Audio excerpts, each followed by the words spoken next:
if you watched All-Star Weekend or you watched the All-Star Game, it was a bit of a dud. It had a few moments, but in all honesty, wasn't great. And it hasn't been great for a while. And the only thing I can honestly remember about this particular All-Star Game is a kid winning $100,000, shooting a half-court shot against Damian Lillard. You had E40 with that loud blue jacket with the logo of all the NBA teams. Just not a great fashion statement. And hell, for me, it felt like there was more commercials than there was NBA ball being played. And the saying goes like this for me: if that wasn't enough, the All-Star Game being an absolute dud, actions speak louder than words. And LeBron James and Anthony Edwards not playing last night in what was a meh of an All-Star Game told me everything I needed to know in terms of their feelings about how they thought about the new format. And Bron essentially not telling anyone that he wasn't going to play until an hour before the ball was going to tip off in San Francisco for yet another All-Star Game. Absolutely hilarious. This is LeBron James as to why he did not play last night. We see from you tonight? You won't see anything from me tonight. Unfortunately, I will not be in uniform tonight.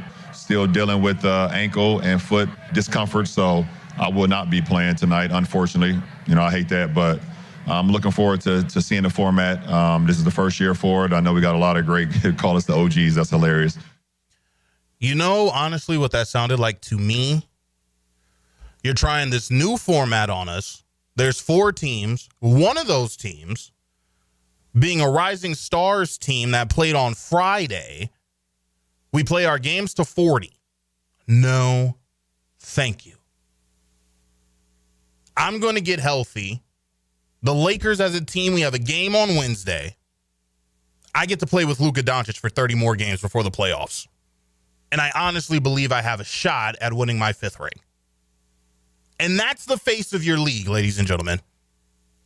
And if that wasn't enough, here's 4-time NBA champion Draymond Green expressing his displeasure of the format. You work all year to be an all-star, and you get to play up to 40, and then you're done. This is so unfair to Victor Wembanyama, who just took this game really seriously, Shai Gilgeous-Alexander, who just took this game really seriously. When you talk about chasing after the points records, Melo and Kobe and all these guys who've had great scoring nights, they don't get the opportunity to do that with this game. Also, we can watch some rising stars. We're about to watch the Olympic team. Now we get the treat of watching the Olympic team play against a U19 team. Come on, what are we doing? To be honest with you, it surprised me how many players actually voiced their opinion about the uniqueness of the new format. Game's too short. We don't need 4 teams. Let's go back to East-West. If we're going to do a 4-team round robin, one of those teams needs to be full of all-star snubs, which basically takes out the reason as to why you have all-star snubs, because they weren't good enough to be all-stars or they didn't get enough votes. But for me, as you hear the words of Draymond Green and LeBron James, me just giving my translation as to what I felt he was saying through all those words that he was telling the media as to why he was not going to play, I can't help but not put this at the doorstep of the players. 100%. The players of the past, I think it goes without saying, they viewed being an all-star as an honor. It was an opportunity to promote their brand, but also a chance to send a message. There were storylines, there were games within inside of the game. It just wasn't an all-star game, but it was an opportunity to show a particular player or players that you're not better than me. We saw this with Jordan, but we also saw this with guys like Kobe and LeBron in 2009. Kobe loses the finals in 2008 to the Boston Celtics. LeBron James loses in 2007 to the San Antonio Spurs. These may be the two best teams coming into 2009. We may be getting a prelude, just a bit of a taste of what we could see in June right here in February. All these guys are friends now. They swap jerseys. They go easy on each other. You're not going to hear anything about a game within the game. A lot of these guys now this is my 13th All-Star appearance. This is my 9th All-Star appearance. This is my 20th All-Star appearance. This kind of gets pretty mundane after a while. And as much as Draymond Green, in my opinion, I can agree with some of the stuff that he said, I didn't hear him nor any other player attack Anthony Edwards when Anthony Edwards said last year, we now view the All-Star weekend as a break. We don't have to, nor do we need to go hard. It's a glorified exhibition. And to me, that screams a myriad of things, but it should let you know that that is the mindset of the players in today's NBA. And that messes with me. And I understand I'm only 30 years old, but I've seen plenty of competitive, great all-star games. And over the last few years, no competition at all, no effort at all. And here's Kobe Bryant, who essentially says it messes with him too for another reason. I think the All-Star game in general needs a little revamping because it used to be competitive. Yeah. It used to be competitive. And, fans want to see the best pickup game in the world. That's what this is. They don't want to see you running up and down and dunking and doing all this crazy. They want to see what happens when you get this collection of best basketball players on the planet and they play and they go head up against each other. Man. I mean, you guys play harder at a pickup game in UCLA. For real. And ain't billions of people watching. For real. Definitely do. And that's my problem. The Drew League in Los Angeles, that's an exhibition game.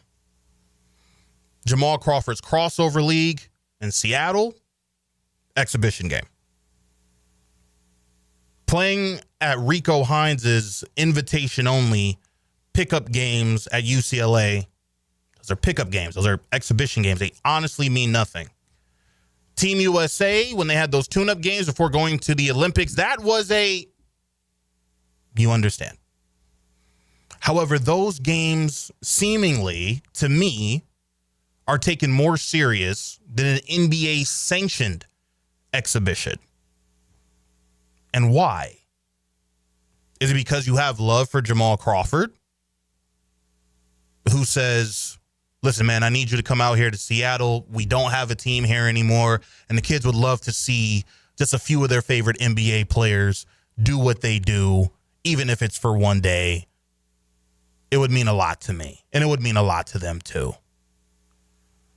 Rico Hines, when you hear him on YouTube, before they break out and disperse into their groups of teams in which they play the pickup games, he says, listen, you guys, each and every one of you need to understand your big picture. And if you guys are just going to come here and you guys are going to F around and not take this serious, I'll stop play. I'll kick you out. You won't be invited back. The Drew League is like any other league. It's not all NBA professionals. There's some hood dudes there. And we all know those guys that are great at your local park. They have a 9 to 5, but on any particular day that there's a run, they're there and normally are holding court. And if they are to find out over the summer, hey, LeBron's coming to town. LeBron's playing next Saturday, the Drew League. And this social media era, you could get embarrassed. That hood dude can get a shot off on you. Maybe get a move on you. Catch you slipping. So is that the problem? Is it fear of embarrassment? Listen, if Steph Curry lights up Donovan Mitchell, for example, in the All-Star game, we understand what Steph Curry is and who Steph Curry is. He's the greatest shooter of all time. But it's not like in the NBA All-Star game, you can't get your get back. That's really going to hurt your brand. That's going to tarnish your brand, tarnish your career that you got lit up by one of the greatest shooters, if not the greatest shooter of all time. It's like what Rich Porter told AZ and Paid in Full. Players get shot every day, B. You'll be all right. So let me stop complaining and let's ask about the fix. Is there one? Because the NBA isn't going to give up All-Star Weekend. It's a big money grab. The players aren't going to give back money to the NBA to take away All-Star Weekend. But let's say the players come to Adam Silver over the summer. We want to go back to 2 teams. What's the fix now? I keep hearing about this money on the line. You mean get paid for what you're already doing? Put $10 million on the line. What's $10 million to players that are making $200, $300, $400 million? That money is probably going to go to a charity. As we saw what they did in 2020 during that All-Star game in Chicago, I believe, the team that won the quarter, a donation was given to a local Boys and Girls Club or to some foundation that was out there for a great cause. So what is pay going to do? The only thing in which I can come to grips with is what we talked about with Frank Frangie. An international team versus Team USA. And they may go to that in a couple years. Is that the fix? That's okay, but I do have a fear there. If you make this a game of players from across the water versus Team USA, and let's just say that game is not even taken seriously and Team USA loses, I feel like the NBA, that league office is sending black trucks to everybody's house. You mean the international guys are kicking our ass like this? As much as we love the European players, the European style, we as Americans are supposed to be the best in the world. We've done this since 1992 when David Stern talked to the Olympic Committee and said, let the pros play. This was not just to push the NBA, but to send a message to the rest of the world. We have the best guys. We are supposed to be the best league in the world. The NBA is an American-created league. And as much as we love the idea and the terminology of global game now, and we've adopted a European style, the NBA is not a place to admit openly that the international guys are our best guys. So for me, I'm not saying that they have to treat this like a Game 7. We just need a bit more effort. Because LeBron James can speak volumes about not playing. Draymond Green can speak his mind about his displeasure. But this is on the players, whether they like it or not. And the NBA, they're trying to do whatever they can to make this a watchable product. And they have some level of culpability too, because what did you give us? An annoying Kevin Hart, a cringe Mr. Beast, and LiAngelo Ball swerving and bending corners.